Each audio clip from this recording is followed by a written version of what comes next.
Today is the last day to request Americans maintain control over their own health care system. Later this month, a vote will be taken on the Biden administration's amendments that could give, you got to listen to this, the World Health Organization the power to declare health emergencies in the United States and in any other UN nation. Former Minnesota Congresswoman Michelle Bachmann told Victory News Americans need to contact their congressmen and senators requesting the Biden administration withdraw these amendments. The bottom line of what these amendments would do is to take America's authority and decision-making power over national health care decisions and take it away from the U.S. and all other nations that are part of the UN and give it to the UN. I don't want to see the United States give away our decision-making authority to the UN because, trust me, if that happens, we will see global government. That's what's at risk here.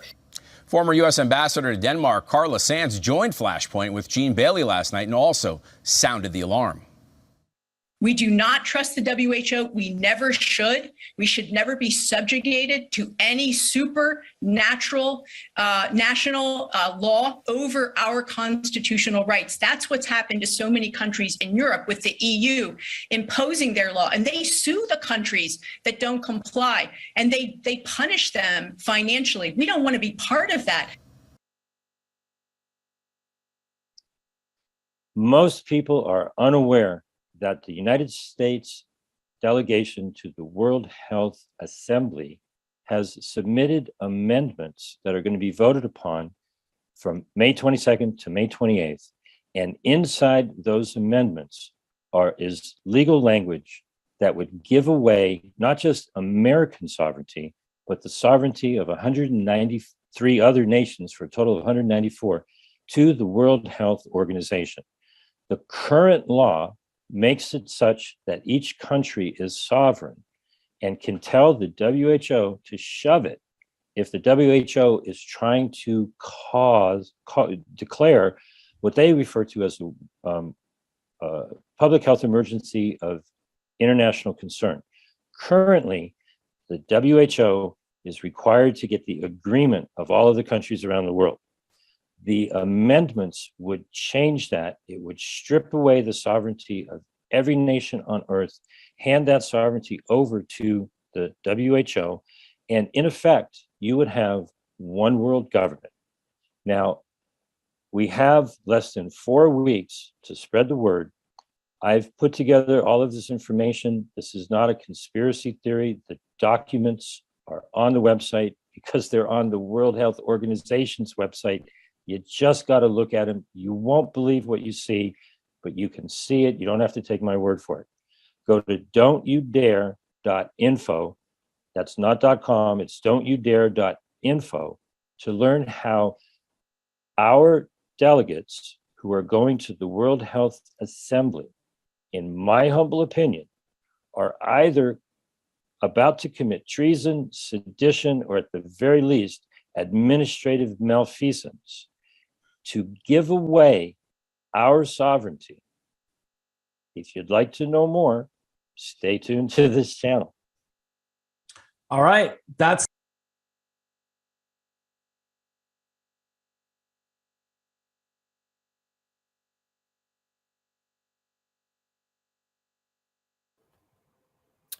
Hello, good afternoon. My name is Henry. I'm recording this for you guys. I have James Roguski with me. I've heard him a bunch of times, and his passion and just the simplicity with which he brought this information just got me really intrigued. And I told there's a group of international pastors meeting online right now, and I know there's the simulcast going out. That's why I'm trying to explain it. There's a simulcast going out right now to a few platforms, but there's also a recording going on. This is for you, pastors. I wanted you to hear this, and I wanted you have sent me about 4 questions to ask. I'm going to ask you. There's about 22, but it all boils down to 4 questions. I'm going to ask just those 4 questions. And so I want to, without much ado, welcome James Roguski. He was bold. I listened to him on War Room, and He gave out his number. I texted him and I said, let's see if he will answer. And he did answer. And that's some guts, you know. So let's welcome James Roguski. James, I hope I'm pronouncing the name correctly. It's wonderful. Thank you for having me. Let's just dive right into it. Okay, good, good, good. So that cold cut was about something going on in Switzerland, Geneva. Would you just explain it to everybody listening right now? The clips that you chose were wonderful. It really explained everything. I would like to expand on it a little bit with the things that they didn't touch on. But the summary of it is the United States has submitted amendments to international health regulations. The international health regulations are an existing body of regulations. It's an 84-page document. It's available on my site. It's actually Exhibit B. I find it to be interesting reading. It actually is not that bad. The existing rules are not that bad. I have some differences with some of them, but in essence, it actually has the WHO in shackles, and that's what they don't like. It maintains the sovereignty of each individual nation, and the previous clips, you know, explain that.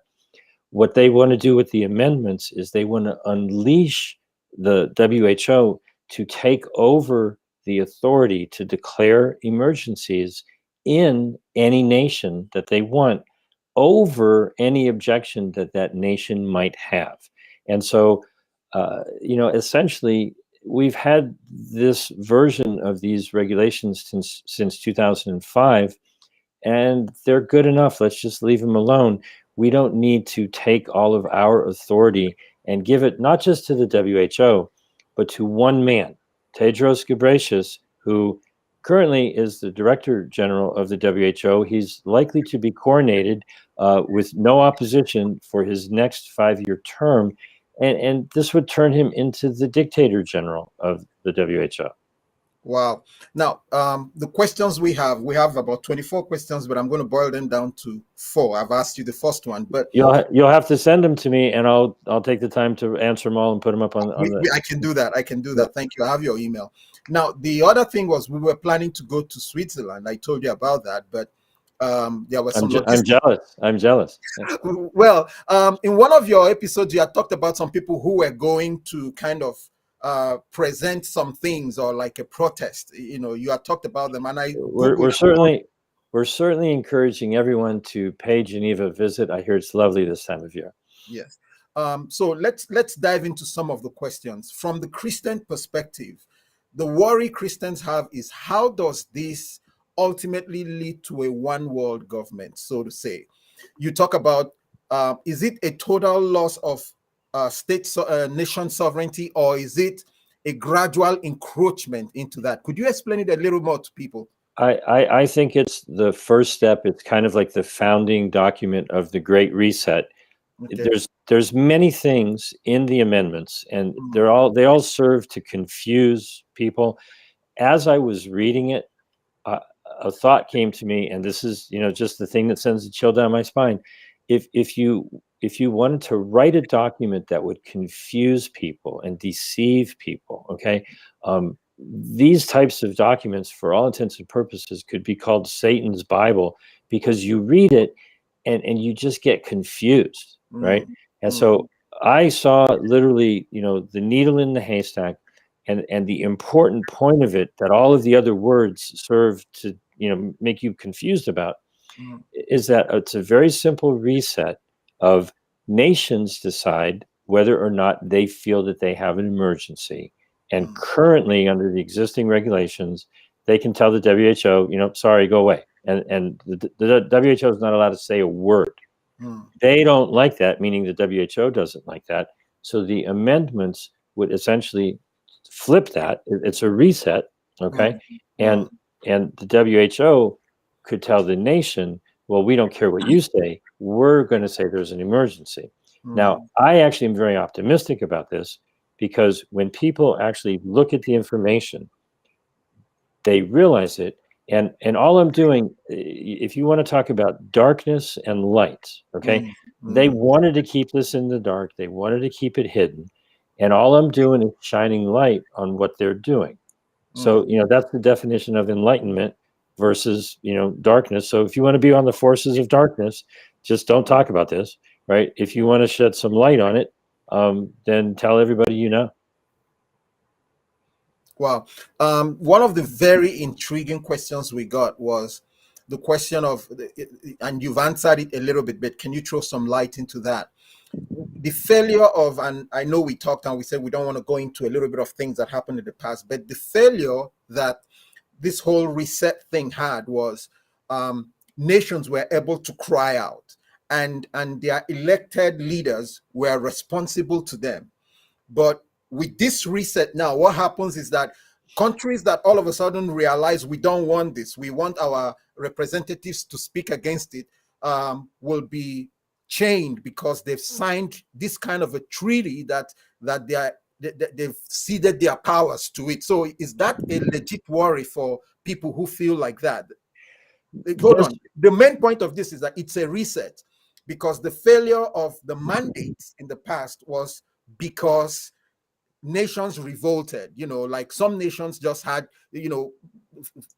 more people saying no. They hit the streets and say we don't want the mandates and all of that. Right. But now this reset is supposed to nip that in the bud. Do you think that's what's going on here? I'm glad you asked that question, because it's something that really, people are very confused about. It's a common question. Yeah. This document is only 13 pages long, the amendments, and 4 of those pages are cover letters. Okay. So it's only an 8-page document, and it's very, very dense. There are a lot of changes. It sets up for more surveillance, and as you've mentioned, ease of the declaration of an emergency. And so the core of it goes all the way back to the Roman Empire. They use the term dictator to name the person who was given authority to handle emergencies. Hold on. They use the term dictator in Roman times. Okay. The person who was in charge during an emergency, they would pick, a well-respected statesman. Yeah. He would dictate orders. He would tell people, look, we got to do this, we got to do this, we got to do this. There wasn't time for committees and meetings and democracy. You can't have dictatorship without emergency. So what this is doing is it's setting up the framework. This is a framework whereby this one person, who's the the Director General of the WHO, at his whim, can say we have an emergency. And if you really get in there and you really read it, it literally is whatever he says. If he wants to claim an emergency, there are like committees that he can talk to, but he doesn't have to listen to them. They're just advisory, and he can override them. There's no way to turn it off. There's no way to control it. It's literally a document that sets up a dictatorship, because the definition of a dictator is one who deals with the emergency. So if you give him the ability to create an emergency out of the thin air, you've got dictatorship. Now, to answer the question more fully, there's discussions that are extensive. And the first article I wrote on my Substack account, jamesroguski.substack.com, is this thing called a pandemic treaty. Now, the pandemic treaty, there are millions, I kid you not, there are millions of words written about the pandemic treaty. Included in the pandemic treaty is the wish list of everything any dictator would ever dream of having to control every aspect of life. At this moment in time, that concern is a decoy, because the assembly is happening next week. If anybody says the word treaty, you're being distracted, because what we're talking about are amendments to existing international health regulations that are going to be discussed at the assembly next week. The treaty is a real thing. And so, this is the switch, okay? But the big mess is the pandemic treaty. I wrote an enormous article about it. Read it next week if you want. Don't read it now, because right now what we're talking about is the amendments to the international health regulations. There's a question on the difference between the treaty and the amendment. We'll get to that hopefully. But there's another very pertinent question that is on my list that I need to ask you. A lot of countries, we have about 27 countries represented in the Zoom meeting, and about 2 of them have just messaged me that they wish this was live, because they are watching it. They chose to watch this instead of, and the one question everybody is asking is, your message seems to be unique to the US. What can nations of the world do? Let them hear it from you. Absolutely very valid question. Hold on. I have two people from Canada who are asking right now. They're pastors in Canada, but I have about 12 other nations, pastors from 12 nations who are asking, what can our countries do? What can we do? Let me answer the reason why it's from the United States, because unfortunately, we are the cause of this problem, okay? The Biden administration negotiated and presented the amendments. So we actually have a bigger legalistic aspect, you know, with what we're doing here. But it absolutely is international. I've gotten phone calls from Japan and Malaysia and Uganda and South Africa, Ecuador, I mean, all over the place. It's a worldwide problem. They were trying to keep it hidden. What they did was they presented the amendments in January. Nobody really reported on it for the most part. I did find out about it. And then on April 12th, the WHO posted it officially on their website. And that's when I started, you know, doing what I'm doing. They were hoping, I believe, that it would be totally unseen, hidden. It would come up on the floor during the assembly next week. They would pass it, and then it would disappear again. And the aspect and the reason for that, and it's unusual, and so people have a hard time. It's much more simple and easy to comprehend, but because it's so different, what I'm about to say makes people go, that's weird, right? It's a totally voluntary membership in the WHO. Countries can leave anytime they want. They make recommendations, but they hypnotize people by repeating those things over and over and over and over again. And so people go, oh, the WHO said so, so I have to do it, all right? If you just remember that, you know, you're the boss of you and they're not the boss of you, okay? There's a 6-month period so that even after these amendments, if they are passed, any nation can demand that their diplomatic corps, their foreign minister or their president, it's this simple. It's unbelievable, but it's this simple. They just write a letter to the WHO and say, no, thanks. We see your amendments, but they don't apply to us. We reject them. Article 61 in the International Health Regulations says rejection. Literally, just write a letter and go, you know, it's nice that you did these amendments, but we don't want anything to do with it. Forget about it. The difficulty is if your government officials just procrastinate and they don't take action and the 6 months go by. It's kind of like, you know, with weddings, people say, speak now or forever hold your peace. Wow. You've got to talk your government officials into saying, what are you doing? Why are you giving our sovereignty to this corrupt organization? Just tell them you don't agree. Okay. And even the United States, even though we submitted the amendments, you know, we're going to have to get our government to reject them if they're approved. And, you know, I'm not saying that's going to be an easy political task, but it's a simple process. There's this question I get from everybody, and I think it stems from the problem that a lot of us are still, I don't want to say naive, but we're in the place where we don't have an inquisitive mind, or we don't have a how do I say it? We don't have this suspicious mind, so to say.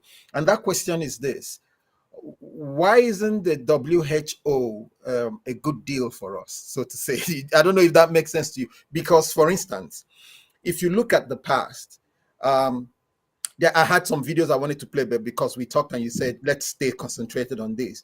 A lot of the shenanigans that happened in the past worked because we were gullible. We believed anything we heard from several people that we thought had the best for us.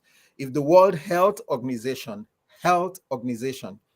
is a scary place, why is that case? Why isn't it a global, like we have a global effort against poverty? Why isn't this a good thing? Let's hear what your answer is. If you read the amendments, you'll see that there is no discussion whatsoever of anything that anyone would think of as health related. Okay. They talk about surveillance. They talk about, restrictions. They talk about Surveillance. Can you talk about that 1 second? Surveillance. one of the articles goes into deep detail about how they're increasing surveillance of pathogens, and countries will have to spend money on tracking and testing and all that sort of thing. And so, but the point is, the amendments as they're proposed, if someone were to read them and just scratch their head and go, well, this doesn't talk about medicine, it doesn't talk about treatment, it doesn't talk about any of that sort of stuff. When you realize that the whole thing is just about grabbing power, okay, you go, well, why is this even called the health regulation? It's got nothing to do with how you treat people if they're ill. Okay, now to give it some background, you go back hundreds of years. These were originally thought of as sanitary regulations. In many countries, go back 200 years to London and Paris, you've heard stories of people just throwing sewage in the gutter. Okay, and there were epidemics of disease just because it was so filthy. Okay, so this comes out of sanitary regulations, that when the WHO was formed, more countries had indoor plumbing and underground sewage systems, and there are still countries where people live with nature, and there's a cleanliness aspect that vaccines didn't stop childhood disease. Sewage systems and clean potable water stopped all of these childhood diseases, and then the vaccines came along and took credit. Okay, and so there's a certain goodness to the international health regulations, and if you actually read the existing ones that are in force right now, there's aspects of it that you go, well, these are pretty good. Why are they changing them? Okay, well, they're not changing them for any health related reasons. It's just a power grab. Wow. We have a few more minutes with you, but I wanted to ask you, why are you doing this? Getting a chill down my spine, because I'll tell you my story. In January of this year, I was working in my yard, doing some gardening, and I was feeling pretty good. And I put a prayer out into the universe. I said, God, I'm game for a challenge. If there's anything you want me to do, I will do it. And it wasn't like a lightning bolt hit me. Okay. But I have done this in the past. It's the only thing I ever pray for is guidance, strength, and protection. And I volunteered. And a couple of weeks later, I got an email from my website hosting company. I've always had a bunch of websites, and they all were taken off the internet. It was I had all kinds of information about health. It's all gone. And I said to myself, well, that was unexpected, but maybe that means I'm about to get reassigned, because I asked for a challenge. And a short period of time after that, I found this document and a chill went down my spine. I was like, oh, I guess I'm being directed to maybe I should do something with this. And I just listened to whatever thoughts come into my mind throughout the day, and here I am. How have you funded yourself? There's no money. Anybody paying you for this? I mean, people subscribe to my Substack, and that's wonderful, but they can read it for free. I spent a whopping $8.85 to purchase the domain stopthewho.com. I couldn't, it's divine intervention that stopthewho.com was available for $8. I could afford that. The idea came into my head, oh, why don't you just get that domain name? And it was available. Okay. And so, the synchronicity of everything that's happened, and just, you and I connecting and so forth. I put my phone number out there, 310-619-3055. I'm on, Signal and Telegram and WhatsApp, and James.Roguski on Skype. If you're not in the United States, just put +1 and get connected to me. I've met the most wonderful people. It's been a blessing. It's not about money. It's about, I have to live in this world, and I don't want to live under Tedros Ghebreyesus being the dictator of the world health. It's not the World Health Organization. It's the World Hypnosis Organization, because they just keep saying, well, we recommend this, and we recommend this, and we recommend this. And another word for recommendation is a suggestion. And that's how hypnotists get you to do things that you maybe wouldn't normally do. It's a hypnotic suggestion We don't have to listen to a thing that they say. We can leave anytime. We can reject the amendments. But if you're in a daze and you think, oh, they are the king of the world and we must do what they say because they're the World Health Organization, you just need to wake up from that nightmare and realize that they have no power over you. Look to your creator for all your power, and that creator is not part of the WHO because they're just evil from the top to the bottom. They were good. They did a lot of good things. But since this one person has taken the position of the director general, things have really changed at the WHO. And at this point, I don't know that anything could be corrected. We just need to chart our own path from here. Wow, this question just came in now, and his question is, how different would the past 2 years have been if these amendments or treaty were in place?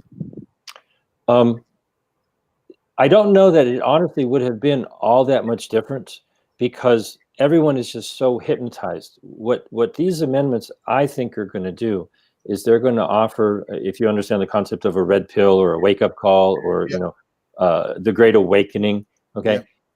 If people look at these amendments and they see them for what they are, it will shatter the illusion that the WHO is trying to do something for your health, right?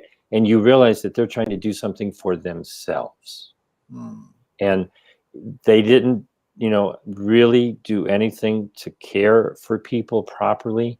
It was all about control and lockdowns and there's so many things. We don't want to get into the health related aspects of it because that's a whole nother story. Yeah. They did a crappy job and we're going to give them more power. It's like they failed miserably to, give any kind of good health advice. And all that, their solution is, oh, well, we'll do better next time if you just give us more power and more money. And we'll leave it there, I guess. Yeah. I don't know if you've had this. I just got this a lot now. Only 4 countries in Africa have made a comment, and only one has made a negative comment about the upcoming amendment.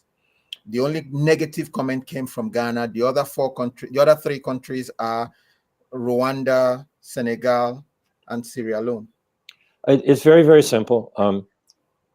When the United States presented these amendments to the WHO, very soon after, the European Union, Canada, Australia, obviously the United States, United Kingdom, Norway, a lot of, the wealthy Western nations signed on. And so my interpretation of that is, how could you look at this for a couple of days and sign on to it? You must have been involved in developing it. Okay. Yeah. At that moment in time, not one single African nation signed on to it because they were not in the loop. Okay. A lot of other smaller nations have not signed on to it because they were not in the inner circle that devised this. Okay. All I say is read the amendments before you think you should support them, and ask yourself, do you want to give all that power to that one person? And so, whatever your religion may be, okay, across the world, even if Jesus and Buddha and Krishna and the saint of your choice could be merged into one and put in the position of being the director general of the World Health Organization, I still would not want to put all of this power and control into the hands of one person to have one answer, okay? Because we're all different and we all should be in control of our slightly different situation. We don't want to have just one health, one government, one world, one dictator. Allow us to make our own decisions as required in our own countries, as it is now, okay? So the question is, it would have been much worse if these had been in place, because it would have all come down from Tedros Ghebreyesus, who, just investigate who you're trying to give, worldwide dominance to. Wow. It doesn't look like a good idea to me. You make up your own mind. What day do you think they will vote on it? Because I know one group that are leaving on the 19th. And I don't know if I can make it with them on the 19th, but they are going to Geneva on the 19th.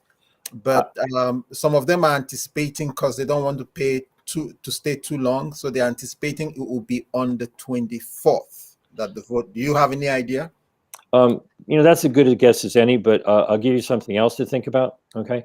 And this is a miracle that I would gladly accept. They were trying to do this under the cover of darkness and secrecy. Okay. Clearly, it's not a secret anymore. The genie has come out of the bottle. The secret is out. They may very well back off and not even vote on it. And that's a miracle that I couldn't even imagine. You know, it's like it would be a dream. And then they'll say something like, "Oh, we weren't ever going to vote on it. We were just going to examine it." Well, if you were just going to talk about it, well, let's talk about it. You know, why didn't you have a public discussion period? Why didn't you have debate and discussion? I would venture to guess, and my heart goes out to any of the delegates. Y'all are walking into a trap. Okay, if you go there. And if anyone is a delegate and they're headed to Geneva and this is going to come up for a vote, did you read it? Did you really read the amendments? Did you read the changes to Article 12, Section 2, Line 6, where they crossed out your country's power and they switched it over to Tedros Ghebreyesus? If you didn't read it and you don't really understand it and you don't really agree with it, then vote no. Okay? Because if you vote yes and you go back to your country and your people get wind of the fact that you just did a traitorous act giving away your own country's sovereignty, I would suggest that you make up your own mind. Don't believe me. Read the documents. All I'm doing is shedding light on the documents. If y'all think it's a great idea, by all means, you know, vote your conscience. But realize that you're going to have to explain yourself when you go home. Last question. Though some people are asking, how can they help if you and all of that? I'll ask you that. That's the last question I'll ask you. But there's a question I have here, which is maybe the one that I had most frequently. About 16 of it was just in this light. It has to do with the politics of the whole situation. Someone said something about this is what a lot of people are afraid of, and the politicians are not aware of it. It's not about the economy or the health, or it's just the end time tinge to it, the one world government or the new world order tinge to it. That's what people are afraid of. What do you have to say about that? And one more thing somebody said, he said, don't you think, for instance, in the US, that they won't push to vote on this now until after the midterms? So 2 questions in one. I don't know if you get the 2. Well, I answer the second one first. The midterms in the United States are in November, early November. And if these amendments were to be approved at the assembly in Geneva, the 6-month period would go to the end of November. And so this would make for one amazing political season where this discussion, which they were hoping was going to be not, yeah. Oh, you know, so just to joke around, you know, I'm going to ask politicians, are you pro-treason or are you anti-treason? Okay. Are you for these amendments or are you against them? I'm just asking, can I get you on the record? You know, do you want to give away American sovereignty and, you know, in any other nation? Or did you swear an oath to defend the Constitution, you know, against enemies, foreign and domestic? It looks like you're not holding on to that oath, because it sure looks like treason to me.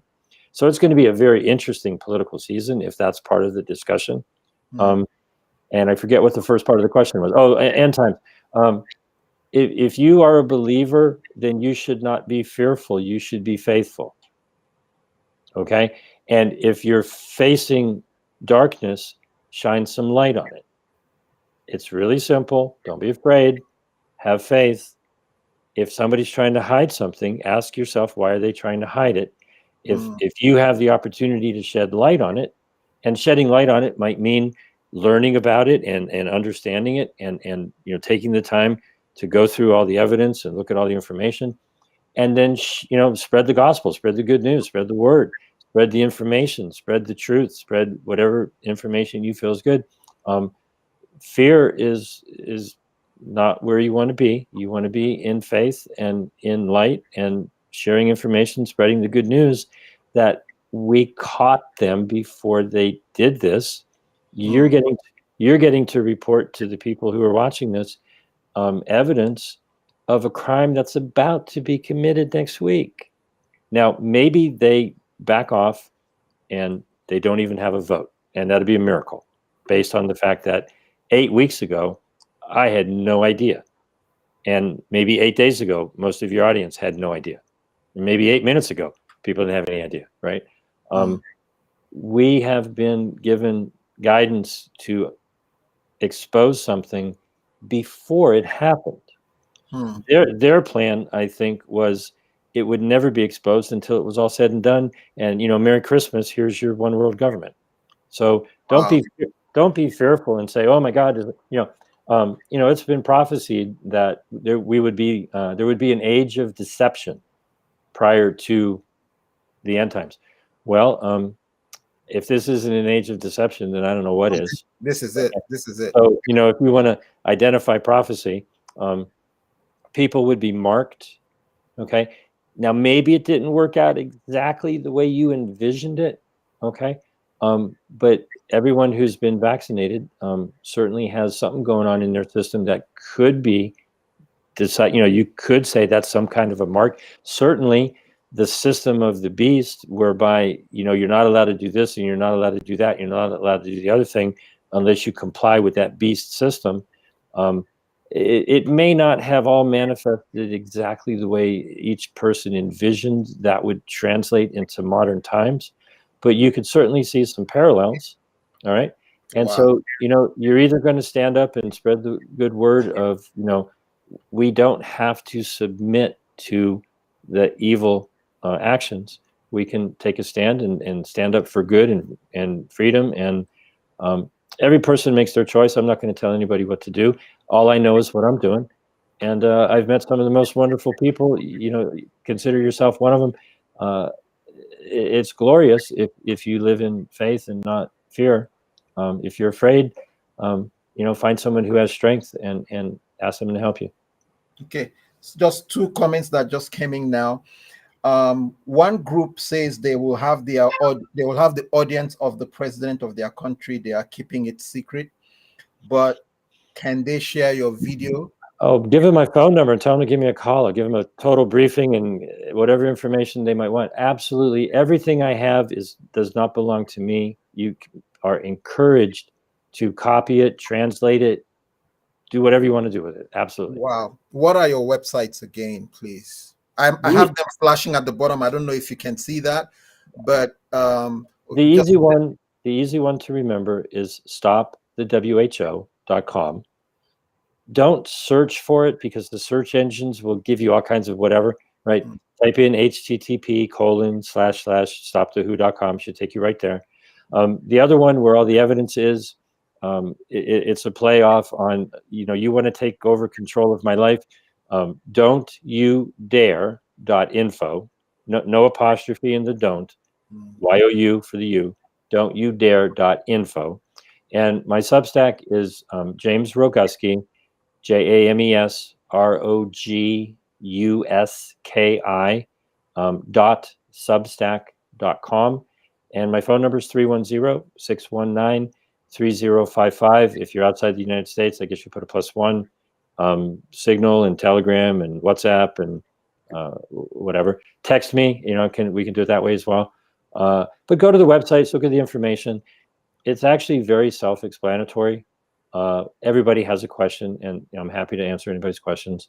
But just the job to be done is to spread the word, you know, if you want to look at it as just allowing other people to share in the knowledge that you have. Let everybody make up their own mind as to, you know, what they choose to believe or not believe. But you don't need to believe anything with this, in the sense that the evidence is right there. Just look at it. Well, there's a portion of your website where you have that word evidence in Scrabble tiles. Right. And I was shocked to read some of the things I saw there. And again, it's a lot of, how do I say it? Terminologies, but it's legalese, you know, yes. legal, what they're masters at. And it's just how it's done. They change the meaning of English words. So you think you're reading the English that you normally speak, okay? But it's a different English. And like with the international health regulations, the first 5 or 6 pages are all definitions. And the US government 5 years ago changed the definitions of a lot of words. And I actually published that article today on my Substack. It's the latest article. That's right out of 1984, the book, Newspeak, you know, war is peace and love is hate and good is evil. When they start changing the definition of words, it should cause you to go, well, I don't understand what you're saying, because you mean, you know, what I think you mean is the opposite. And I learned a long time ago, whenever people in authority say something, you just turn it upside down and you're probably closer to the truth if you look at whatever they say and do the opposite. And, oh, you know, this is good for the world. You know, it's like, no, it's good for you. It's good for the WHO. It's, you know, who benefits? The WHO would be the beneficiary of all of this authority and power.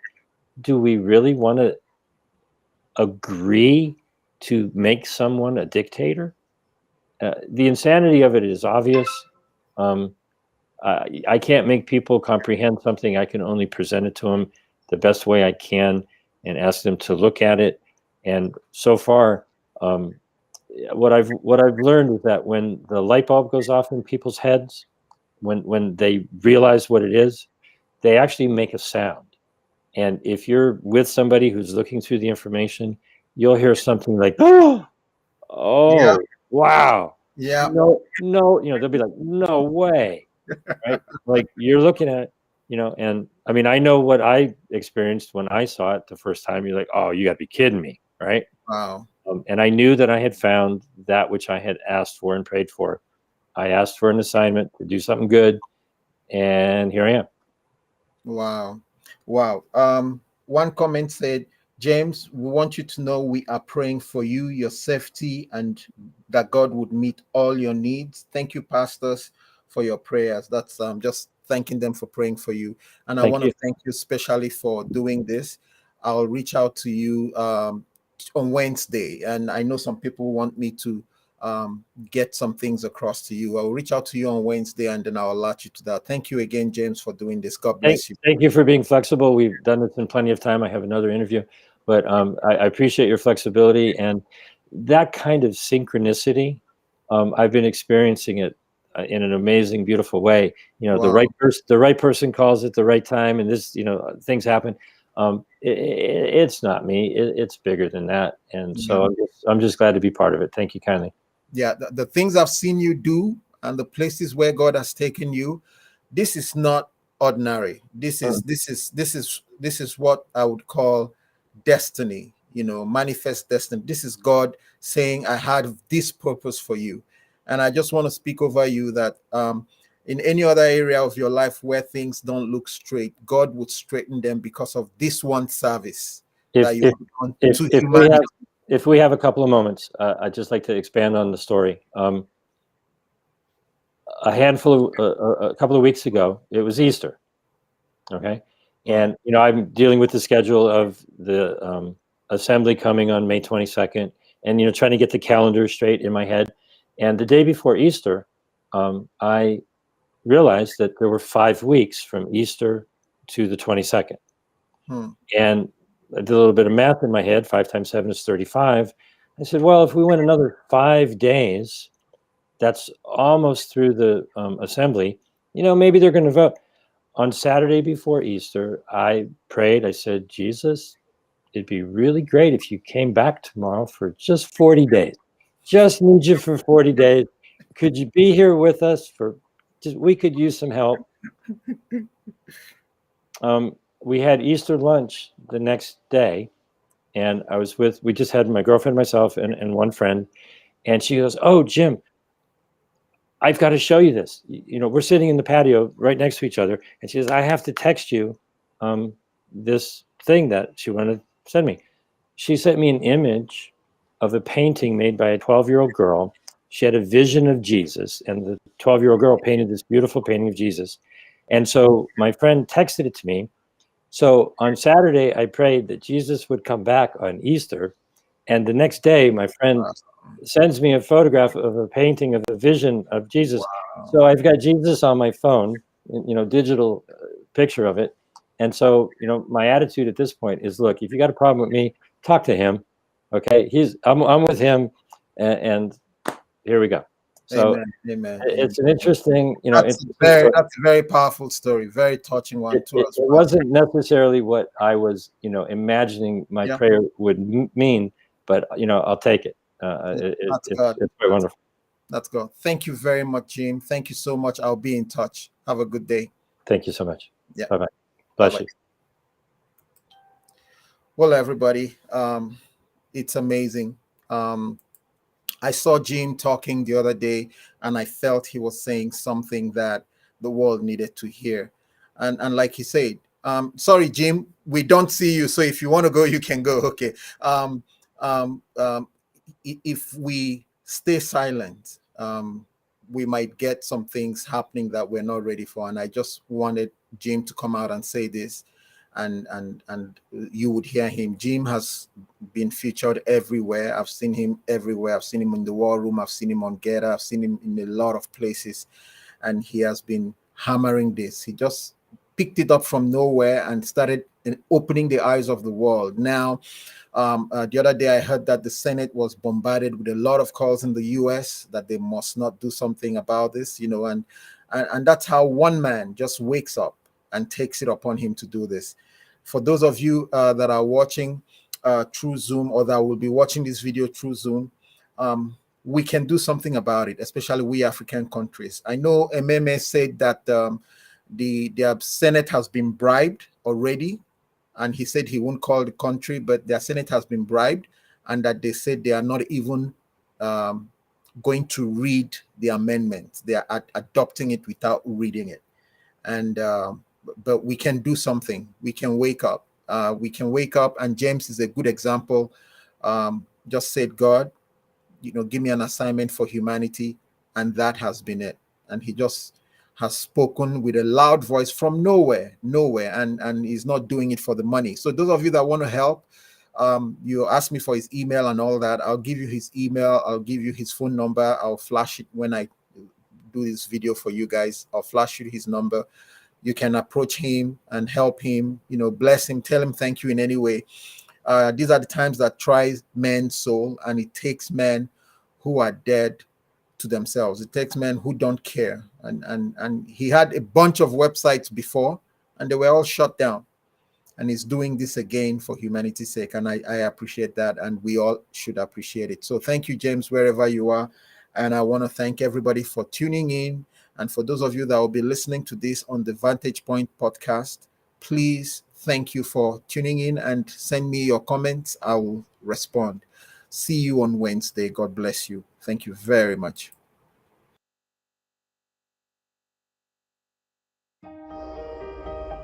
You're watching Rhema Gospel TV, where every word is inspired